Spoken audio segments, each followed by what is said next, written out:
This whole chapter has podcasts from section 4.1 to 4.7 part A. This is 4.7 part B. So if you need to go back to these podcasts, please do so. Alright, so example 4. So how do you solve when there is an A equal to, when you have ax squared plus bx plus c equal to 0, we divide by A.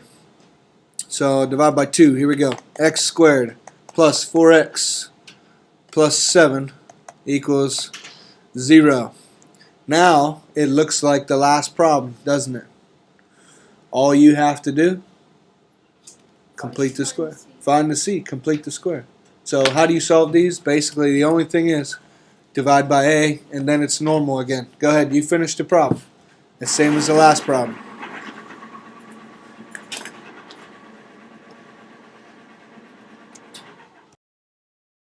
Alright, here we go. So since the 7 is not the c, I'm going to get rid of it. X squared plus 4x equals negative 7. Notice I left the space so I can find the c, which is, what's the c? 4. So I'm going to add 4 here, which means I add 4 right here, which this becomes x plus 2 squared. You made it a square, equal to negative 3. I made it a square so I can square root it. Square root it.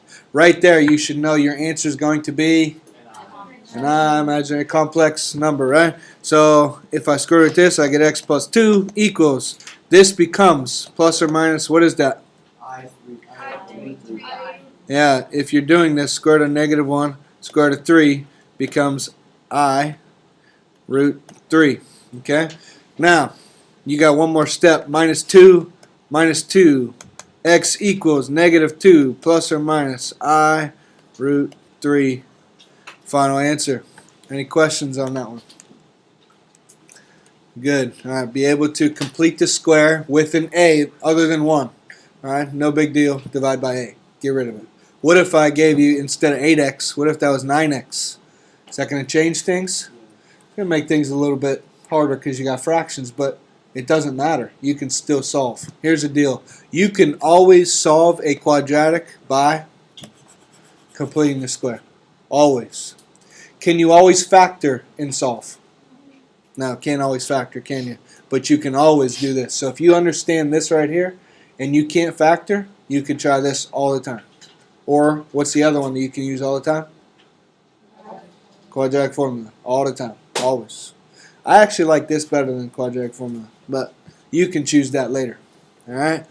Alright, so example 4. Solve when you have an A there. Alright, example 6. So we're going to write this in vertex form, which looks like, we're going to take this and make it look like this. What do you notice in here? What do we have to make in here? Square. There's a squared in here. A binomial squared. So we're going to take this and we're going to complete the square on it. Only it's going to be a little bit different than the equations part we just did before.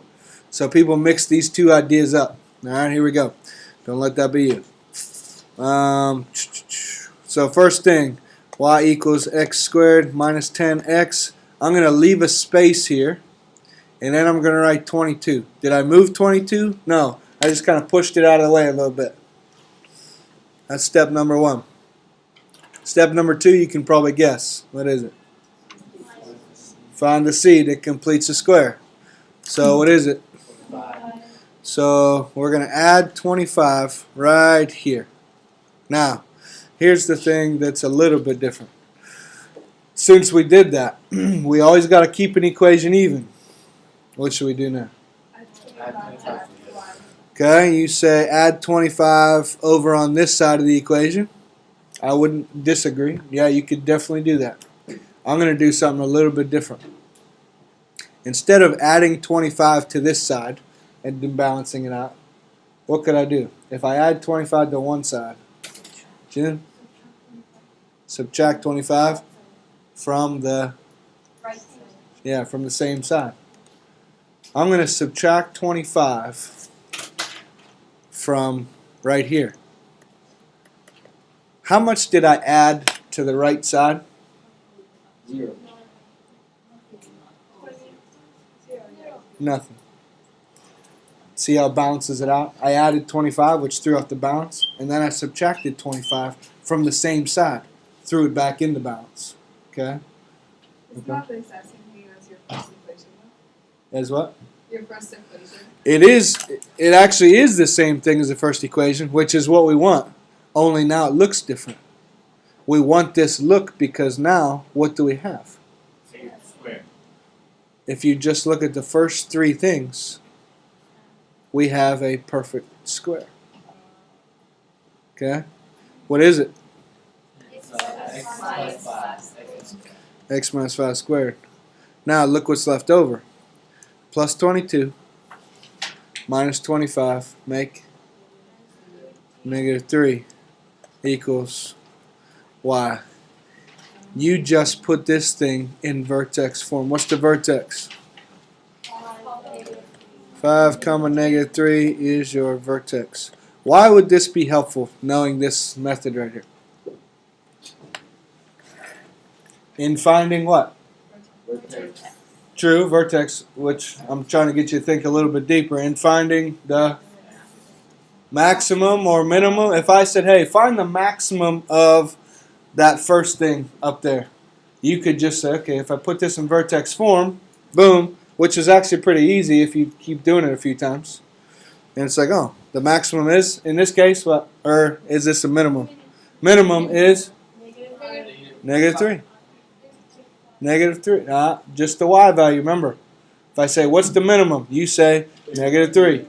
All right? Just the y. All right. There you go.